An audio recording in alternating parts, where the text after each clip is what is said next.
You are listening to PastThink.com audiobook. Please like and subscribe, thank you. 51.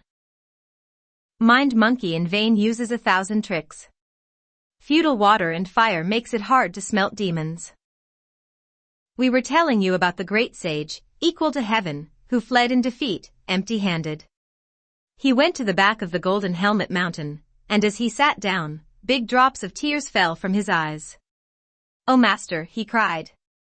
"I had hopes that you and I, since Buddha's grace had both kindness and peace, would find same youth, same life, as my lasting wish. To live, to work, to seek the same release. With same will, same mercy to show our spirit's fruit. To reason and think the same, our minds truly one. To know and behold the same open way. I knew not I would lose the staff of my will.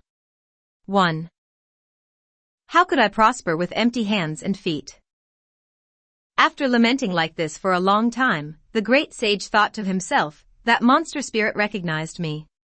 When we were fighting just now, I remember him paying me the compliment, truly someone worthy to cause havoc in heaven. Judging from this, I can't imagine that he is a fiend of this mortal world. He has to be some evil star of heaven who descended to earth out of longing for the world. I wonder what sort of demon he really is and where he dropped down from. I'll have to go to the region above to make an investigation." Thus it was that Pilgrim, using the mind to question the mind, deliberated with himself and thereby gained control of himself. Leaping up, he mounted the auspicious cloud and went straight before the south heaven gate. As he raised his head, he was suddenly met by the Devaraja Verka, who bowed low and said to him, "Where is the great sage going?" "I must have an audience with the Jade Emperor," said Pilgrim. "What are you doing here?" Virapaka said, "Today it's my turn to patrol the South Heaven Gate." Hardly had he finished speaking when Ma, Zhao, Wen, and Guan, the 4 grand marshals, all appeared and greeted Pilgrim, saying, "Great sage, we are sorry that we have not come to meet you. Please have some tea with us." "But I'm busy," said Pilgrim, whereupon he took leave of Verka and the 4 grand marshals and went inside the South Heaven Gate. When he arrived before the Hall of Divine Mists, he ran into Zhang Daoling, Immortal Go, Su Jingyang, Xiao Hongji, the 6 officers of the Southern Dipper, and the 7 heads of the Northern Dipper. Meeting Pilgrim before the hall, they all raised their heads to greet him, saying, "Why has the great sage come here?" Immediately thereafter, they asked again, "Have you perfected the merit of accompanying the Tang monk?" "It's still too early." "It's still too early," said Pilgrim. "With so large a distance and so many demons, we have managed to accomplish only half the merit. Right now we are stranded in the Golden Helmet Cave of the Golden Helmet Mountain, where a bovine monster has Master Tang captured in the cave. Old Monkey found the way to his door and fought with him, but that fellow had such vast magic powers that he managed to rob Old Monkey of his golden hooped rod. That's why it is so difficult to arrest that demon king. I suspect that he has to be some evil star from the region above who has descended to earth out of longing for the world, but I really don't know what sort of demon he is or where he comes from. For this reason Old Monkey came to seek the Jade Emperor, and to charge him with the offense of not keeping his household under control. This ape head," chuckled Su Jingyang, "is still so mischievous." The 4 celestial masters indeed went into divine mists to make the announcement, and led Pilgrim to have an audience with the Jade Emperor. Bowing deeply to the throne, Pilgrim said, "Venerable sir, I'm sorry to have troubled you. I'm sorry to have troubled you. Since Old Monkey began to accompany the Tang monk to acquire scriptures in the Western Heaven, our journey has encountered more misfortune than good luck. But that goes without saying, I suppose. Right now a bovine monster has captured the Tang monk in the Golden Helmet Cave of the Golden Helmet Mountain, and I don't know whether my master will be steamed, cooked, or sun-dried." Old Monkey found the way to his door and fought with the fiend, who seemed to recognize Old Monkey vaguely. His magic powers, however, are great indeed. He even managed to rob Old Monkey of his golden hooped rod, thus making it difficult for me to seize any monster. I have a suspicion that this monster is an evil star from heaven, who descended to the region below out of longing for the world. For this reason Old Monkey came especially to memorialize to you. I beg the celestial worthy in his compassion to grant me my request. Please issue a decree to find out the identity of the evil star, and to send troops to arrest this demon. Old Monkey makes this request with the utmost fear and trembling. Bowing deeply again, he said, "Such is my petition to be made known." On one side, Immortal Gu chuckled and said, "How is it that our ape behaves so haughtily at first and so humbly afterwards?" "How should I dare?" asked Pilgrim. "I'm not acting haughtily at first and humbly afterwards, but right now I'm a monkey who has no rod to play with." 2. When the Jade Emperor heard this memorial, he at once gave a decree to the Kahan Bureau, 3 saying, in accordance with the memorial of Wu Cheng'en, conduct an investigation among all the stars and planets of various heavens and among all the divine kings of the various galaxies to see if anyone has been led to leave the region above out of longing for the world. Return to make your report as soon as you have fulfilled the decree. Such is our statement to be made known. The adept perfected Lord Kahan received the decree and went at once with the great sage to conduct this investigation. They first examined the various officials under the command of the Devarajas of the 4 heaven gates. Next, they examined the various realized immortals, young and old, among the 3 forbidden enclosures, for then they checked through Tao, Zhang, Xian, Deng, Go, Bai, Pang, and Lu, the thunder deities, and finally, they searched through all 33 heavens, but no disturbance was found in any of them. They then examined the 28 lunar mansions, the 7 mansions of the east containing the constellations Citra, Nai, Visakha, Anuradha, Bahu, 5 Mlabara, and Purvayad, the 7 mansions of the west 6 containing the constellations of Thurayad, Abhijit, Rava, Raviha, Adabai, Purvaprasapada, and Uttaraprahapada. What they found was that all of these mansions, including those of the north 7 mansions and south 7 mansions, were peaceful and quiet. They then examined the Sun, the Moon, Venus, Jupiter, Mercury, Mars, and Saturn, the 7 regulators, together with Rahu, Ketu, Chi, and Bo, the 4 stars of excesses. Of all the stars and planets in heaven, there was not a single one who left for the region below out of longing for the world. Since this is the case, said Pilgrim, Old Monkey has no need to return to the Hall of Divine Mists. After all, it's not good to disturb the Jade Emperor once again. You may go back to make your report, and I'll wait here to see if there is any further message for me. The adept perfected Lord Kahan agreed. As Pilgrim's son waited there, he composed a poem to record his impressions. The poem says, "Clear wind and fair clouds make felicity. Quiet gods and bright stars show propitious signs. The cosmos at peace, earth and heaven prosper. At all 5 quarters arms and banners recline." After having made a thorough search everywhere, the adept perfected Lord and Master of the Kahan Bureau returned to report to the Jade Emperor with this memorial. None is missing among the stars and mansions of heaven. The divine warriors of all quarters are present. There is no one who has left for the region below out of longing for the world. When the Jade Emperor heard this, he gave the order, "Let Liu Kong select a few celestial warriors to help him to capture the demon in the region below." The 4 celestial masters, having received this decree, went out of the treasure hall of divine mists, and said to Pilgrim, "O great sage, since there is no god in the celestial palace who longs for the world, the Jade Emperor in his great mercy has asked you to select a few divine warriors instead to help you capture the demon." Bowing his head, Pilgrim thought to himself, "Those warriors in heaven whose abilities are not as good as Old Monkey's are plentiful, but those just as good are few. Remember when I caused great havoc in the celestial palace, the Jade Emperor sent out 100,000 heaven soldiers with cosmic nets, but there is not a single person who could stand up to me. They found my match only when they called up the little sage Erlang. Now this fiend has abilities as strong as Old Monkey's. How could we prevail against him?" Perceiving the meaning of his silence, Su Jingyang said, "This time is not quite the same as last time. As the proverb says, one thing will vanquish specifically another. You can't quite disobey the decree, can you? Use your judgment and select your celestial warriors.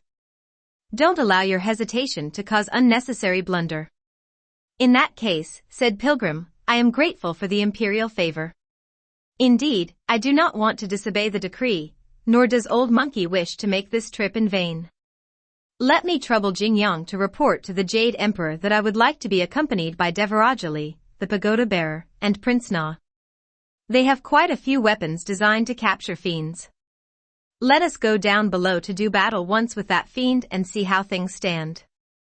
If we manage to capture him, it will be the luck of Old Monkey. If not, we can then decide what to do next. And so that Celestial Master made the report to the Jade Emperor, who gave an order at once for Devarajali, father and son, to lead an army of celestial soldiers to assist Pilgrim. The Devaraja accepted the order and came to meet Pilgrim, who said again to the Celestial Master, I cannot thank the Jade Emperor enough for sending along the Devaraja. There's one more request which I must trouble you to make known for me. We need the service of 2 Thunder Squires. When the Devarajas fight with that demon, the Thunder Squires stationed at the edge of the clouds can aim their thunderbolts at the crown of his head. Isn't that a good plan for killing the monster? Marvelous. Marvelous. Marvelous, said the Celestial Master, laughing, and he indeed presented this plan to the Jade Emperor. The Jade Emperor issued another decree to the mansion of Ninefold Heaven, where Deng Hua and Zhang Fan, the 2 Thunder Squires, were ordered to assist the Devaraja in capturing the monster. They therefore went out of the South Heaven Gate, with the Devaraja, and the Great Sage Sun. In a moment they arrived at their destination. This mountain, said Pilgrim, is the Golden Helmet Mountain, and the Golden Helmet Cave is right in the middle. Please decide among yourselves which of you will go there to provoke battle first. Lowering the direction of his cloud, Devarajali ordered the celestial soldiers to pitch camp on the south slope of the mountain. The great sage, he said, has always known that my son Na once subdued the demons of 96 caves. Most adroit in transformations, he carries with him many weapons for the subjugation of fiends. Let him go into battle first. In that case, said Pilgrim, let Old Monkey be the prince's guide. Rousing his heroic powers, that prince leaped with the great sage into the tall mountain, and arrived at the cave's entrance. They found the door tightly shut, and not a single spirit below the rocky ledge. Walking forward, Pilgrim shouted, Brazen demon, open the door quickly. Return my master. The little fiends standing guard at the doors inside the cave hurriedly made the report, Great King, Pilgrim's son is leading a boy to provoke battle in front of our door. The iron rod of the monkey, said the Demon King, was taken by me. Since he can't fight with empty hands, he must have gotten help now. Fetch my weapon. Gripping the lance in his hands, the Demon King walked out the door to have a look. He found a little boy with rare and refined features and who had a sturdy build. Truly. His coy, jade-like face is like a full moon. Ruddy lips and square mouth show silver teeth. Protrusive eyeballs give lightning-like gaze. Bangs crowd his broad forehead like gathered mists.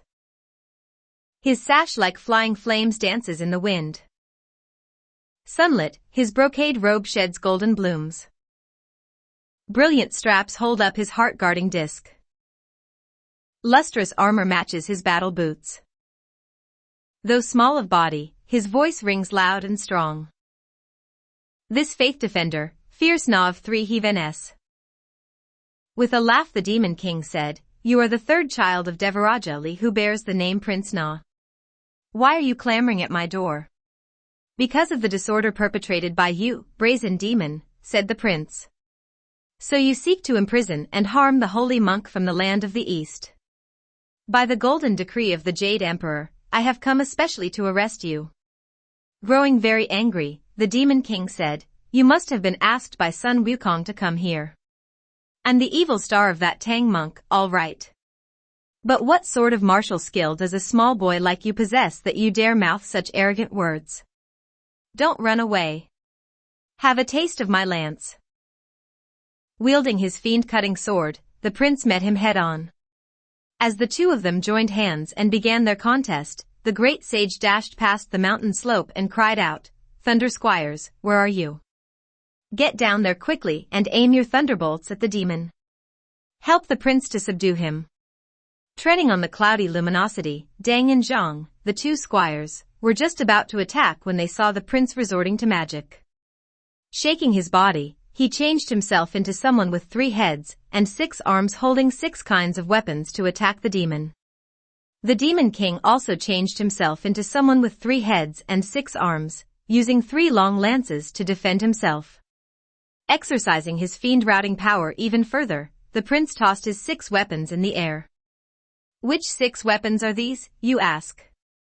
They are a monster-cleaving sword, a monster-slashing scimitar, a monster-binding rope, a monster-taming club, an embroidered ball, and a fiery wheel. Change, he roared, and the weapons changed into hundreds and thousands. Like a thunder shower and a sleet storm, these weapons rained down on the head of the demon. Not the least bit daunted, the Demon King took out with one hand that somber white fillet. He tossed it into the air, crying, "Hit!" With a loud whoosh, the 6 weapons were all sucked away by it. In desperation, Prince Na fled for his life with empty hands, while the Demon King turned back in triumph. In midair, Deng and Zheng, the 2 thunder squires, smiled nervously to themselves and said, "It was a good thing that we looked over the situation first and didn't release the thunderbolts immediately. If they had been sucked away by him, how could we go back to face the celestial worthy?" Lowering the direction of their clouds, the 2 squires went with the prince to the southern slope and said to Devarajali, "That demon indeed has vast magic powers." Giggling, Wukong said on one side, "His powers are only so-so, but that fillet of his is formidable. I wonder what kind of treasure it is that can suck away things like that." "This great sage is not very mature," grumbled Na angrily. "We have lost our weapons and we have fled in defeat. We are sorely distressed all because of you. And you are giggling there instead. Why?" "You speak of being distressed," said Pilgrim. "You think old monkey in the last analysis is not distressed? But I have neither plan nor alternative at the moment. I can't cry, and that's why I am giggling." The Devaraja asked, "How are we going to bring this to an end?" "You may discuss the matter some more," said Pilgrim, "but one thing is certain, whatever object cannot be sucked away by that fillet will be able to seize that fiend." "Only water and fire can resist being sucked away," said the Devaraja, "for as the proverb says, water and fire are ruthless." When he heard this, Pilgrim said, "You may be right. Sit and wait here. Let old monkey make another trip to heaven." "What for?" asked Deng and Zhang, the 2 squires. Pilgrim said, "When old monkey gets there, he will not memorialize to the Jade Emperor. I will only go to the Red Aura Palace inside the South Heaven Gate, and ask Mars, the star of fiery virtue, to come here and start a fire to burn up that fiend. Perhaps the fillet, too, will be reduced to ashes, and then the demon will be arrested. First, we will be able to recover your weapons for you to take back to heaven, and second, we will rescue my master from his ordeal." When the prince heard these words, he was delighted and said, "No need for further delay. Let the great sage go and come back quickly. All of us will wait for you here." Mounting the auspicious luminosity, Pilgrim again went before the South Heaven Gate. Virapaksa and the 4 marshals met him, saying, "Why has the great sage come here again?" Pilgrim said, "Devarajali told the prince to fight, but they only did battle once when his weapons were snatched away by that Demon King. Now I want to go to the Red Aura Palace and request assistance from the Star of Fiery Virtue." Not daring to detain him, the 4 marshals permitted him to enter the gate. When he reached the Red Aura Palace, the deities of the fire department went inside to make the report, "Sun Wukong wishes to see our lord." The 3rd Numa of the South, the Star of Fiery Virtue, at once straightened his clothes and went out of his gates to meet his visitor. Then he said, "Yesterday Kahan Bureau inspected this humble palace, but there's no one here who longs for the world."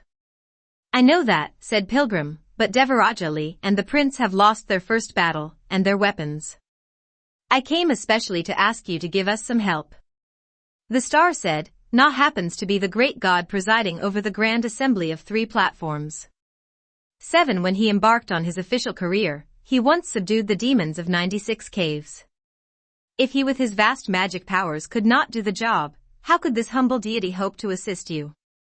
Pilgrim said, "I discussed the matter with Devarajali, and both of us thought that the most effective elements between heaven and earth are water and fire. That fiend has a fillet most capable of sucking away the possessions of others.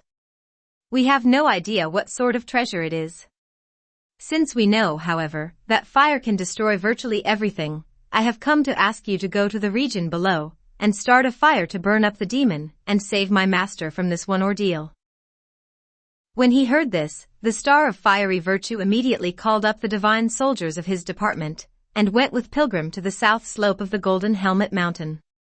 After they greeted the Devaraja and the Thunder Squires, the Devaraja said, "Great sage son, you must go again to provoke that fellow to come out. Let me fight with him. When he takes out his fillet, I'll move out of the way and ask fiery virtue to burn him."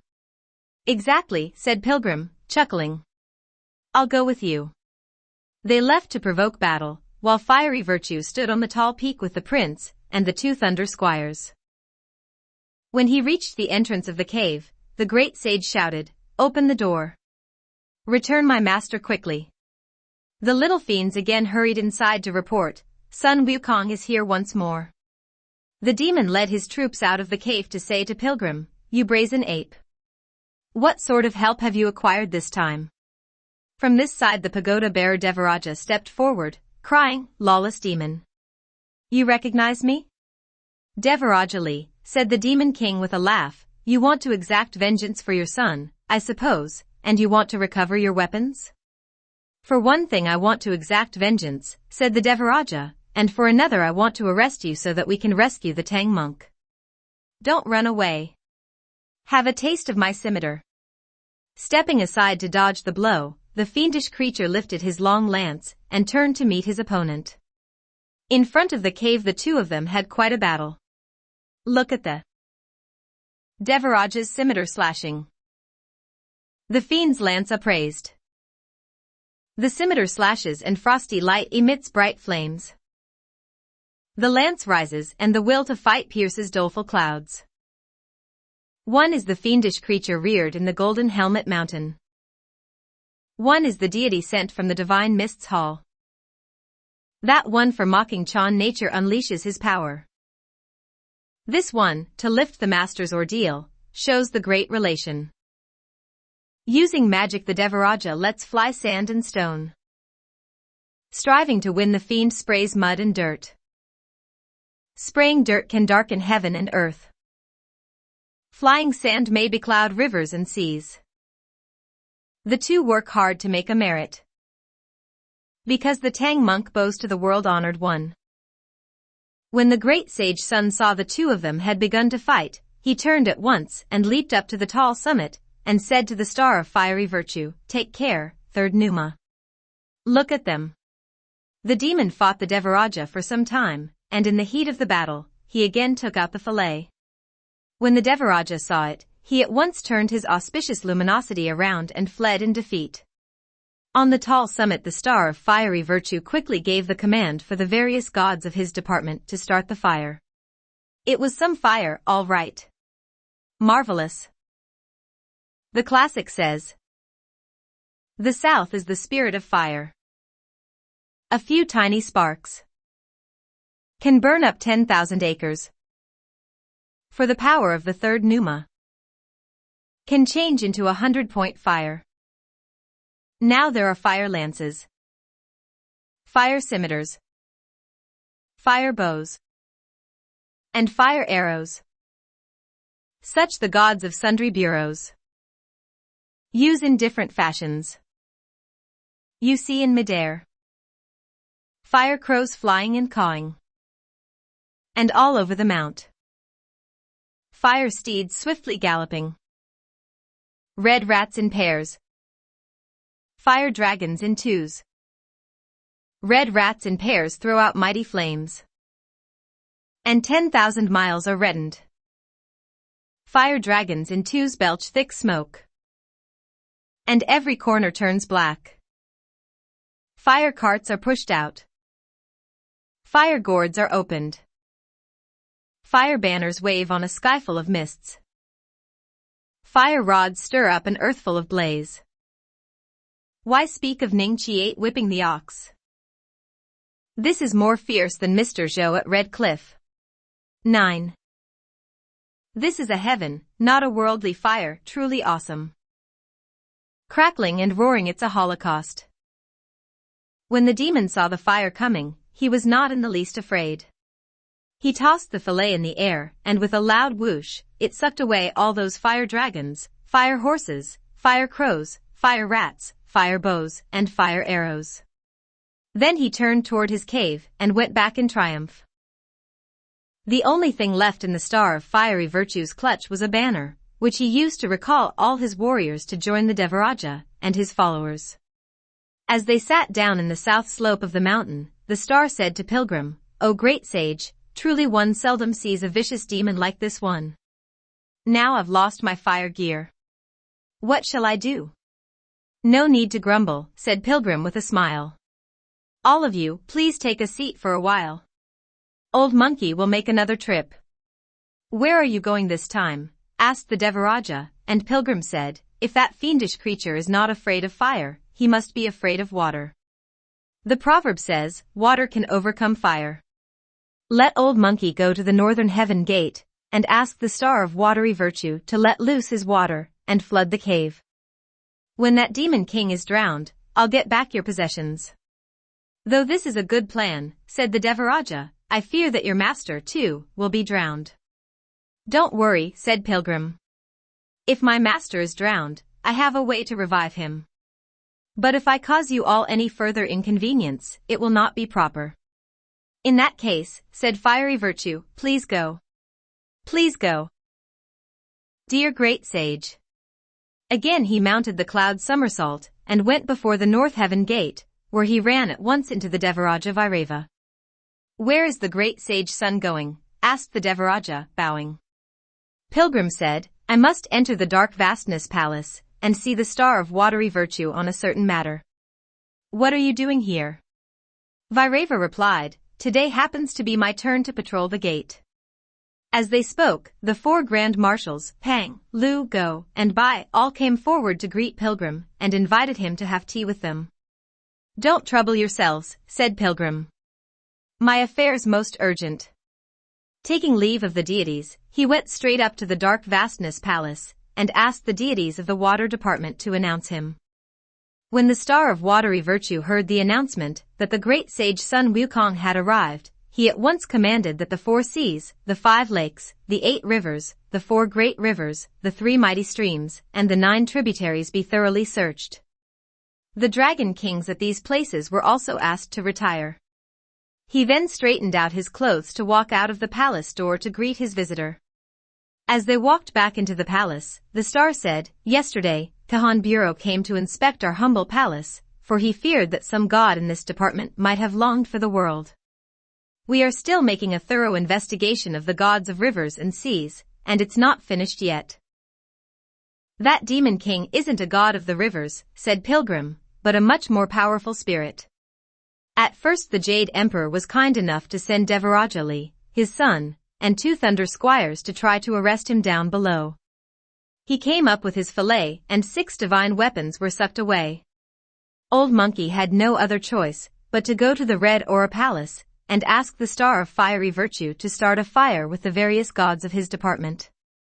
Once more, the fillet sucked away the fire dragons, the fire horses, and the like. I thought that if this thing was not afraid of fire, it had to be afraid of water.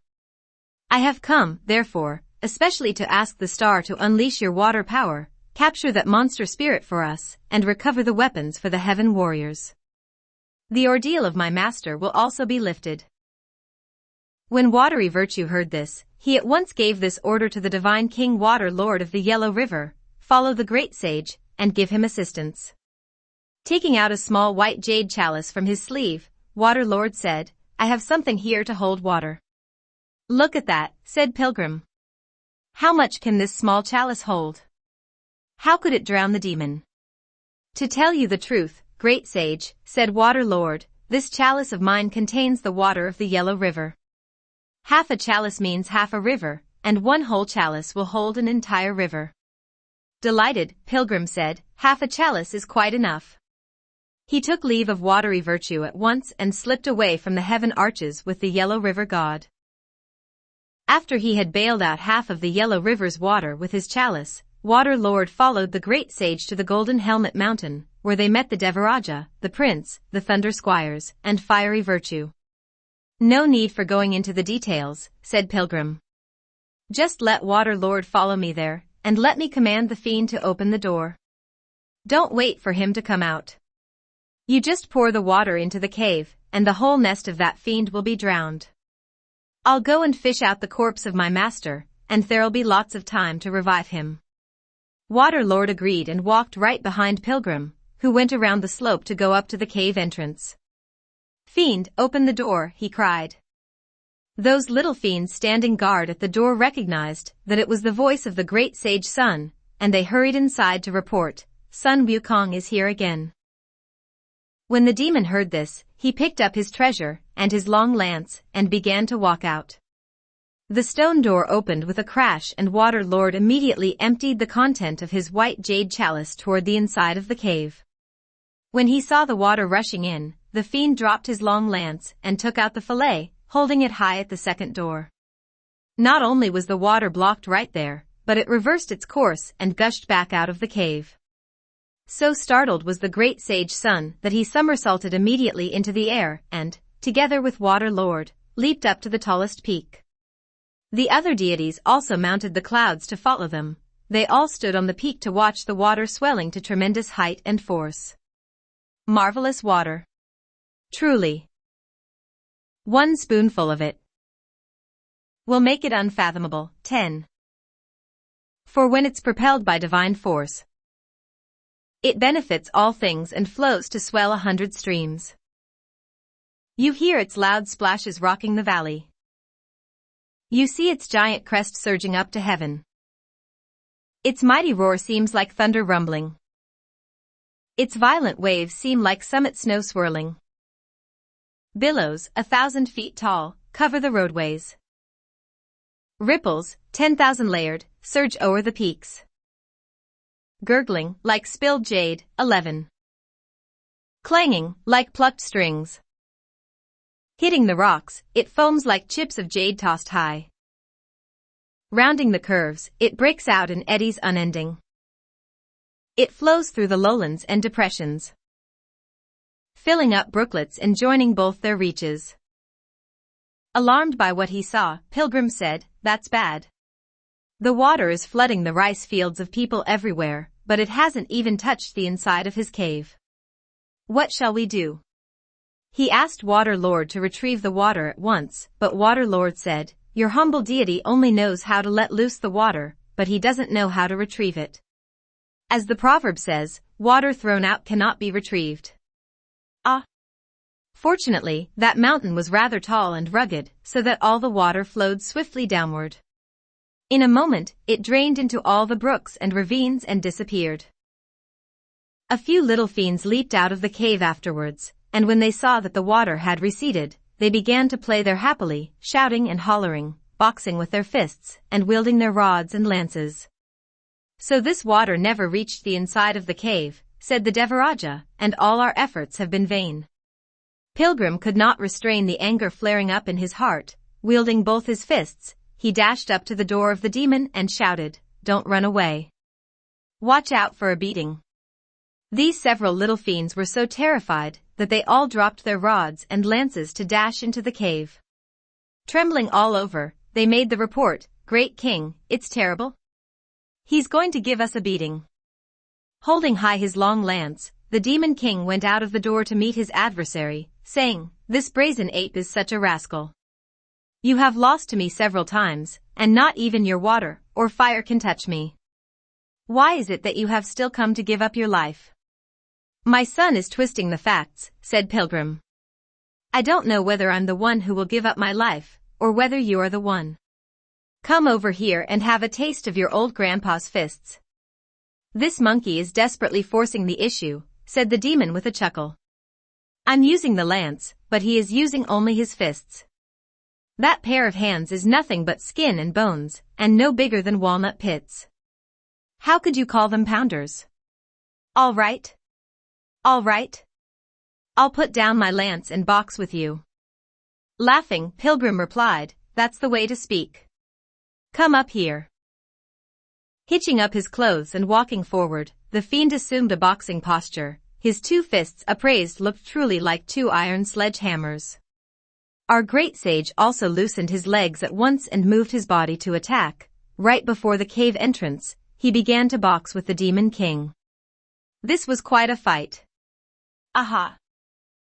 The four limbs are stretched out. The double-kicking feet fly up. They pound the ribs and chests. They stab at galls and hearts. The immortal pointing the way. 12. Lousy riding the crane. A hungry tiger pouncing on the prey is most hurtful. A dragon playing with water is quite vicious. The Demon King uses a serpent turning around. The great sage employs a deer letting loose its horns. The dragon plunges to earth with heels upturned. The wrist twists around to seize heaven's bag.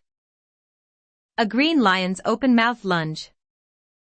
A carp's snapped back flip. Sprinkling flowers over the head. Tying a rope around the waist. A fan moving with the wind. The rain driving down the flowers. The monster spirit then uses the guanine palm. And pilgrim counters with the arhat feet.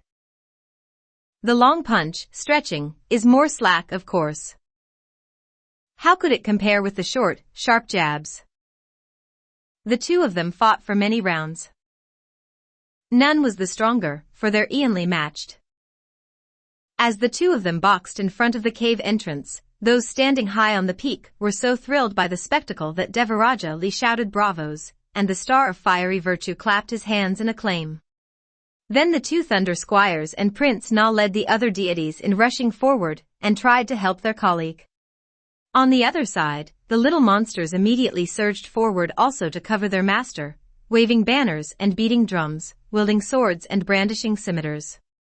When the great sage saw that the situation might turn against him, he yanked off a handful of hairs from his own body and tossed them into the air, crying, "Change." At once they changed into some 50 little monkeys, who swarmed all over the demon, grabbing his legs, tugging at his torso, gouging his eyes, and pulling at his hair. The fiendish creature became so alarmed that he immediately took out his fillet. When the great sage and his companions saw that object, they mounted the clouds at once and fled toward the tall summit. Tossing the fillet up into the air, the fiend changed those 50 monkeys back into their true forms, and then they were sucked away again with a loud whoosh. After he had gained this victory, the fiend led his troops back to his cave, closed the door, and celebrated. "The great sage son is still a marvelous fighter," said the prince. "The way you box, it's truly like adding flowers to the embroidery, and the way you use your body division magic is indeed the display of nobility before others." "As you watched from afar," said Pilgrim, smiling, "how did the abilities of the fiend compare with old monkeys?" "His punches were slack," said Devarajali, "and his kicks were slow. He certainly could not match the great sage for his speed and tightness. He was quite flustered already by the sight of our arrival, and when he saw your magic of body division, he grew even more desperate, and resorted to his fillet." "It's simple to deal with the Demon King," said Pilgrim, "but it's difficult to overcome that fillet." Both Fiery Virtue and Water Lord said together, "If we want to win, we must acquire his treasure first before we try to arrest him." "How could we acquire his treasure," asked Pilgrim, "unless we try to steal it?" "If we want to practice the ritual of stealing," said a Thunder Squire, chuckling, "there is no one more able than the great sage. Remember that year when you caused great havoc in heaven, how you stole imperial wine, immortal peaches, dragon's liver, phoenix's marrow, and the elixir of Lousy. What a talent that was! Today is the time to put that to use again." "Thanks for the compliment," said Pilgrim. "Thanks for the compliment. If that's what you think we should do, take a seat here, and let Old Monkey go to make some investigation." "Dear great sage." He leaped down from the peak and crept up to the cave entrance. With one shake of his body he changed himself into a tiny fly. Truly graceful. Look at him. His wings thin as skin of bamboo. A body small like a flower's heart. His arms and his legs just thicker than hairs. Beady eyes both shining and bright. Good at chasing scent and fragrance. He flies swiftly riding the wind. His frame barely pulls down the steelyard weight. So cute he's even of some use. 13. Ever so lightly he flew up to the door and crawled inside through a crack. There he found many fiends, young and old. Some were singing and dancing, while others stood in rows on both sides. Sitting high on his throne was the old demon king, and before him were placed dishes of serpent meat, venison, bear paw, camel hump, mountain vegetables, and fruits. There were wine pots made of blue porcelain, from which came fragrant goat's milk and coconut wine. In big bowlfuls he and his other fiends were drinking with abandon. Dropping down into the crowd of little fiends, Pilgrim at once changed into a badger-head spirit and inched his way toward the throne of the demon king. He looked everywhere for a long time, but he could not discover where the treasure was placed. Dashing behind the throne, he found the fire dragons and fire horses hung up high in the rear hall, all whining and neighing. As he raised his head, he suddenly saw his own golden-hooped rod leaning against the east wall. So delighted was he by this discovery, that he even forgot about changing into his true form before running forward to seize his iron rod. Only after he had picked it up did he reveal his original form, and fought his way out with his rod. All those fiends were terrified, while the old demon king was caught completely off guard. Thus Pilgrim was able to push down 3 monsters on one side and bring down 2 on the other. Opening up a bloody path, he went directly out of the cave. So it is that the demon, so arrogant, lets down his guard. The lordly staff returns to the rightful man. We don't know whether good or evil will befall him. Let's listen to the explanation in the next chapter. You are listening to PastThink.com audiobook. Please like and subscribe, thank you.